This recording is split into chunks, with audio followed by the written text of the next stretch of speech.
We're in an incredibly dangerous place in America right now. And today's ruling is an important wake up call for the United States president. No president is allowed to make up facts or rely on social media trolling or posts when deploying the United States military in our cities. It's an incredibly dangerous precedent to set in America. And today's ruling halts what appears to be the president's attempt to normalize the United States military in our cities. And it couldn't be said better than in the first paragraph of the judge's ruling, and I want to read that. Whether we choose to follow what the Constitution mandates with respect to these relationships goes to the heart of what it means to live under the rule of law in the United States. We're a mere 9 months into the president's term. The President of the United States has sent the United States military to California, Washington, D.C., Memphis. There are orders today to go to Illinois, and he's attempting to do it here in Oregon. Earlier this week, the president said that he wanted to train our United States military in our American cities. Mobilizing the United States military in our cities is not normal. It should not be normal, and we will fight to make sure that it is never normal. Yesterday, staff and attorneys at the Oregon Department of Justice presented facts to the court that the president had not met the standards required by Congress to federalize the National Guard. An invasion, a rebellion, or that the president was unable to execute the laws of the United States. The federal government, with a straight face, looked the judge in the eyes and said that a threat of a rebellion or a rebellion itself justified the federalization of the National Guard here in Oregon. Anyone that has walked the streets in Portland knows that there is no rebellion going on here in Oregon. Judge Ehrmergut ultimately agreed with us and granted the temporary restraining order today, effectively stopping the president from federalizing the National Guard. Today's ruling is a healthy check on the president's power. And as the president, you must have an actual facts based on reality, not social media or just your gut feeling if you want to mobilize the military here in the United States. We have expected from day one that this ruling will be appealed to the Ninth Circuit Court of Appeals. We anticipate that still to be the case.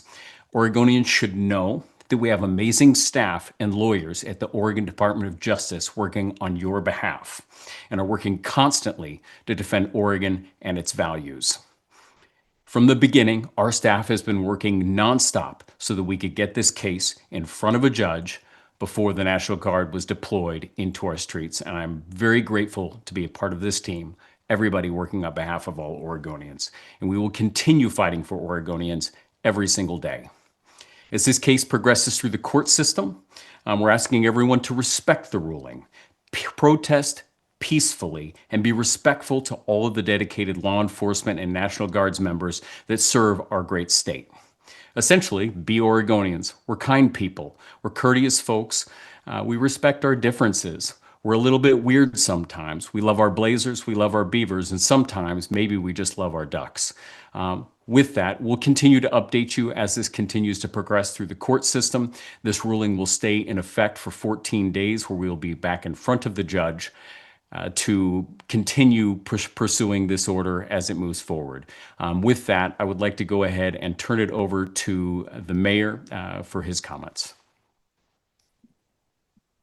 Good afternoon, everybody, and thank you. The governor was unable to join us today, but thank you, Attorney General Rayfield. Well done. And we appreciate you standing and defending our values along with all Portlanders. I want to take a moment and give special thanks to our legal team, the Portland City Attorney Robert Taylor, and then those that helped us litigate this, Portland Senior Deputy City Attorney Caroline Turco, and the Oregon Department of Justice Senior Assistant Attorneys General Scott Kennedy and Brian Marshall. The professionalism and the precision that they were able to apply yesterday was impressive and needed at this particular time. Today's decision reaffirms what we've long maintained: the federal government overstepped its authority. As the judge noted in her decision, we provided substantial evidence that the protests at the Portland ICE facility were not significantly violent or disruptive in the days or even the weeks leading up to the president's directive on September 27. Put simply, we won through peace. And we've shown we can hold those who engage in violence or destruction accountable. I've said from the very beginning, the number of federal troops that are needed or wanted is zero. We accomplish more when we're together, and we accomplish far more when we are peaceful, purposeful, and we focus on the legal process than we ever could simply just lashing out. We will continue to intervene when we see law-breaking behavior, just as we'll continue supporting the First Amendment rights of free expression. It is clear that deploying unaccountable federal troops and forces only inflames tensions. It disrupts local businesses and diverts resources from the pressing need of our neighbors and neighborhoods. It's time to fund our roads and bridges, help build houses. It's time to fund schools and healthcare instead of sending agents or troops. My focus as mayor is simple: keep our communities safe and our Oregon National Guard serving Oregonians. They're our neighbors and a resource in times of great need, not being used as political props. Securing a temporary restraining order was a necessary step, but our work to protect Portland immigrant communities must continue. The conduct of federal agents at the ICE facility remains troubling. We've seen disturbing and unacceptable acts of unprovoked violence without accountability. I call on all federal law enforcement to meet the high standards set by the Portland Police Bureau. We need them to focus on transparent use of force, clear officer identification, strict limits on chemical munitions, and mandatory body-worn cameras. The Federal Protective Service's core values are service, integrity, honor, and vigilance. Now is the time to live up to those principles, not erode them with masks and violence. Anyone willing to lend a hand to Portland has a seat at our table, including the federal government. Federal resources should expand affordable housing, boost economic opportunity, and strengthen social services, not undermine local governance, escalate conflict, or divert attention from the real needs of our communities. Portland will use every tool at our disposal to defend the Constitution and protect the rights of every resident. So thank you for this opportunity. Now the Attorney General and Mayor will take questions. So if you have a question, please use the raise hand function and I will call on folks one at a time. Please also share your name and the outlet that you're with. First, I see Celine Stevens. Hi, thank you so much for holding this briefing and taking our questions. My first question is, how soon will we know what happens with these troops? I know Senator Merkley said they were on the coast training. Just what's in their future? Do they wait there until the 14 days pass? Kind of what's in the future for the troops? Yeah, and effectively, the order would place the National Guard back under the command of the governor at this time. I think, as you saw in some analogous cases in California, the temporary restraining order was immediately appealed up to the Ninth Circuit. We will see whether the federal government wants to appeal this ruling up, and depending on how some of these things go, you might get an administrative stay of the ruling. We'll see how these facts unfold, but it's a little bit uncertain on how that'll definitively unfold. Next, we have K2.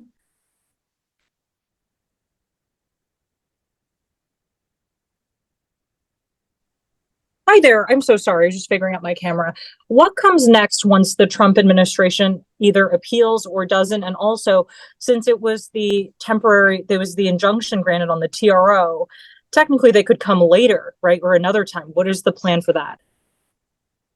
Right. And we're focused in the moment right now of what's going on in the ground and talking about the facts and the reality here in Portland as it stands. And so the current temporary restraining order will last for 14 days. We will be back in front of the judge asking for an extension of that, ultimately getting to the 26th of October so we can get a preliminary injunction which will last a longer period of time. As in the California case, the federal government could try and appeal this ruling earlier on, although I believe they're going to need to procedurally wait until we actually have a preliminary injunction. Next, I see Joni Land from OPB.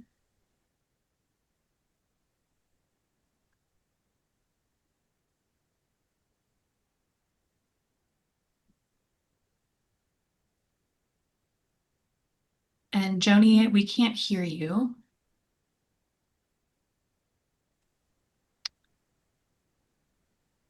So while Joni figures out her tech, let's go to Matt Shepard from K2. Hi there. Thank you for taking the time to do this. Mayor Wilson, my question for you is, you mentioned the conduct of federal law enforcement officials at the ICE facility. My question for you would be the conduct of some of the protesters we've seen down there. We've seen multiple protesters blocking the driveway of the ICE facility, trying to prevent them from doing their job, as well as screaming in the faces of law enforcement officials. What's your message to those protesters who are engaged in that behavior? Well, first and foremost, Portland is a peaceful city. We advocate and we want peace and calm. We don't certainly want anything to escalate this at this time. It's not so much their conduct as I'm just asking for the entire city to just de-escalate and to disengage from the ICE facility. Today was a good day. Peace wins today. Fact matters. Facts matter. That's what we need to focus on today. So we just need to de-escalate and step away from that event. We don't want to incite or have any interactions with ICE at this time. All right, thank you. I appreciate that. Let's come back to Joni from OPB. Can you hear me now? Yes. Yeah. Thank you so much. Sorry about that. My question is, what if the Trump administration does not follow the order? If that happens, what are ways that the state of Oregon could fight that, or the city of Portland? Yeah, and this is something we've talked a lot about from the going all the way back to January. What I can say consistently, when we've had definitive orders coming from the bench, for the most part, the Trump administration has followed those orders. There are some where I believe that they have played fast and loose with the facts. And that's incredibly polite with how I feel on some of the more gray areas. This ruling was very clear and definitive, and I would expect the Trump administration to follow the order coming from the bench. If it were something unusual to happen where they were not to follow this order, there are additional proceedings that we can take up with the bench where we can hold the Trump administration accountable, contempt proceedings, and the like. Although, again, as history has indicated with the other court rulings that the state of Oregon has been successful in, they have followed those rulings. Next, Alex Baumhart. Hi. Sorry if I'm doubling down on anything somebody else has asked before. Have either of you been in touch with Governor Pritzker in Illinois? And do you have any sense that he's about to walk down the same path you just walked down? What I have not had any contact with the governor. We regularly are in contact with Democratic attorneys general across this country as we work together to hold the line, what is right now becoming this normalization of the United States military in our cities. And so I know AG Raoul in Illinois is working hard to protect his citizens over there, and I assume he's doing that in concert with the governor. But again, that was some facts that we learned this morning that was going on. Again, eerily similar to what's going on here in Oregon. I don't know what the specifics or the facts on the ground in Illinois, obviously. We've been laser focused here in Oregon. Yeah, I haven't had any conversations with the governor, but I did have a meeting this week with Mayor Johnson, my counterpart in Chicago, just to compare notes. And he's been experiencing this heightened sense of awareness for the last couple of months, where this has been relatively new for us. But it's disheartening to see our cities being used as military targets when we should be focusing on delivering service to our constituents as opposed to readying our communities for things that aren't helping us move forward. And can I ask really quickly while I have you, during the hearing, it sounded like the lawyers for the government were trying to ask the judge not to expand the temporary restraining order beyond Portland, to make it limited to Portland. Do you understand, or do you know why that is? Or I guess as a non-lawyer reading the tea leaves here, is this sort of ginning up the federal government? I guess they're interested in other parts of Oregon. It's tough to know exactly why the federal government does anything. For instance, as a lawyer, I would never sit there and talk about the president's Truth Social and some of my opening comments. So there's a little bit of absurdness to the reality that's going on in our courts right now. And so I'm not really sure exactly what's behind their thoughts. But this is just limited to Portland, right? Correct. Okay. So I guess, do you prepare for the worst case scenario being they go to other parts of Oregon? Well, and here's the thing. This court ruling shows that you have to have the prerequisites to be able to federalize the National Guard. That's what Congress intended. That's what should happen, right? And so if we did have a significant event in Eastern Oregon where the president meet the conditions to federalize the National Guard, that's what Congress intended. That's what the statute is for. So this is really limited to the set of circumstances that we're addressing here in Portland right now. And that's why it's confined and should be, because it makes sense to be confined to that. If they were to violate this statute again, you better believe that we would have a lawsuit in the court in no time challenging it once again. Gotcha. Thank you. All right. The next hand I see is from Maxine Bernstein. Thank you. I just have a legal procedural question. The judge's order says that she set for October 29th a combined hearing on the preliminary injunction motion and a trial on the merits. So could that lead to a injunction that's not preliminary, that's a final injunction? Yes, and that is exactly what the 29th is intended. That's kind of your longer proceedings where you would get finality on the order. Obviously, once you start getting finality in the case like that, that's when these things start getting appealed. And that's what we would expect at that time if we're successful during that hearing. Thank you. All right. Next up, Dietrich Nauth from Reuters. Hi, I saw this was a ruling from a Trump-appointed judge. Does that give you any comfort that, Republican-appointed judge is willing to uphold the rule of law in this case? What I would tell you is, I really have always disliked calling judges a Trump-appointed judge or a Democrat president-appointed judge because it really, I think, goes against this notion that we're supposed to have an independent judiciary. I think we live in a time where people are looking for third-party validators, and we really start grasping onto this. But I have this belief that when most lawyers and judges get put on the bench, they put the robe on and they do their absolute best as human beings to discard that bias that we just have sometimes in our personal lives. So it is what I hope a message to people that start to question the independence of our judiciary, because we have a president that wants to attack that because he does not like the orders that are coming out of the bench. Hopefully this is a testament to those folks to give a little bit more confidence in our judiciary, that people are willing to exercise their independence as jurists and actually apply the rule of law in this country, because that is the backstop to this expansion of executive power that has been unprecedented over the last 9 months.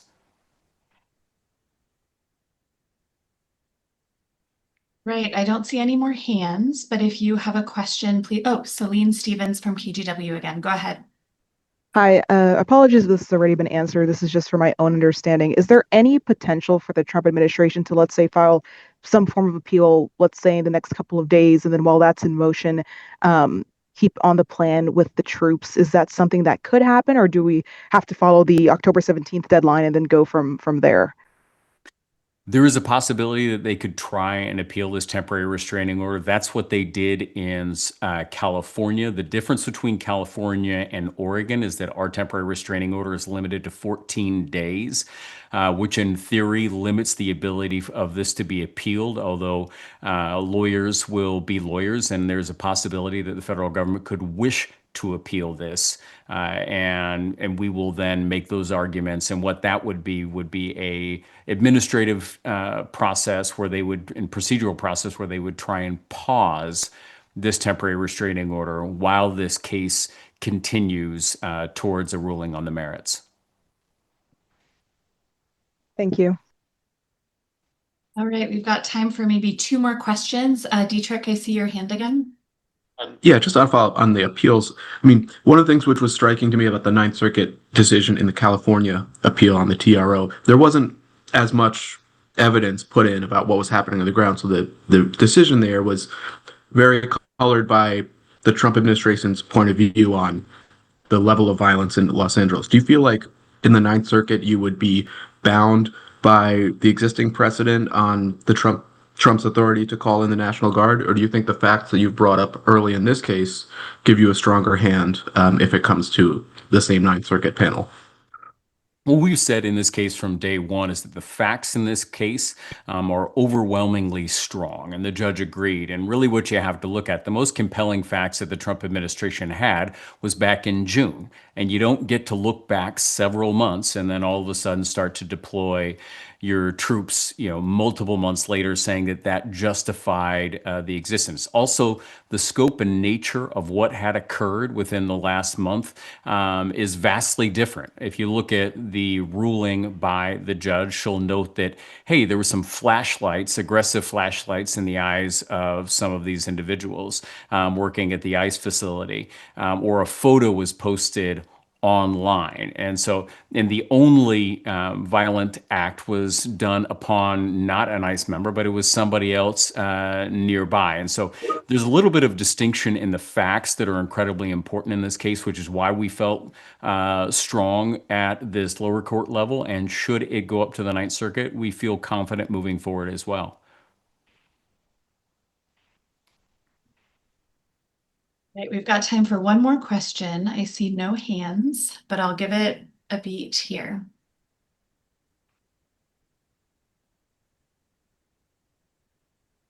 All right, seeing no more hands, Attorney General and Mayor, I will turn it back to you for closing remarks if you have them. No, again, I would just say I think the partnership with the governor's office, partnership with the mayor's office and their team of attorneys, and then truly, it's always humbling to be a part of state service and see the amazing people that do the work on the ground, that will work through the weekend, through the evenings, because they believe the work that is being done on behalf of all Oregonians. So proud to be a part of their team, and I'll turn it over to the mayor. Yeah, and AG, I just want to thank you and your team, the governor as well, for helping us through this very difficult time. I just want everybody to know Portland is a peaceful city. This narrative was manufactured. The actual facts on the ground are one of peace. We haven't had the issues that were created in the national narrative. We knew this locally, and our attorneys successfully were able to make that compelling argument yesterday. And today's temporary restraining order is validation that it's time for us to move forward and that facts matter. And I'm grateful for the team. I'm grateful for the citizens for the peaceful protests, and just continue to ask that we continue to show up peacefully and focus on calm in our city, and we'll move past and close this chapter and move on.